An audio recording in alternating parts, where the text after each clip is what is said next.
নকুল জাতীয় মাংসাশী জন্তুরা বাদ্যযন্ত্র নিয়ে পথে নামছে। এদের হাসির আওয়াজ, কাশির আওয়াজ এক। এরা জঞ্জালের সাথে চলে গিয়েছিল ডাস্টবিনে, ঘোড়া পেয়ে এসেছে আবার। এরা খেচাখেচি করছে এখন।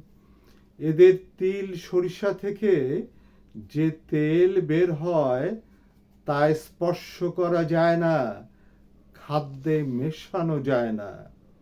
এদের হাতে খড়ি হয়েছে হত্যার, ধর্ষণে। গোখরা সাপ এদের সহযোগী বন্ধু।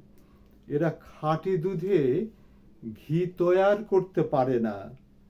এদের পোশাক খুলে পড়েছিল মুক্তিযুদ্ধে। গায়ে মাংস লাগার পর আবার নতুন পোশাক পরেছে, তাও খুলে পড়ছে।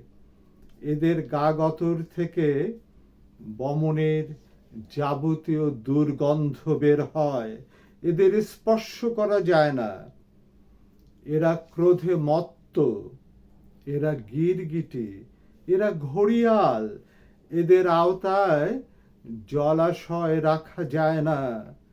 এমন ঘন্টা বাজাও এরা যেন বধির হয়ে যায়, এমন আলো জ্বালো এরা যেন অন্ধ হয়ে যায়।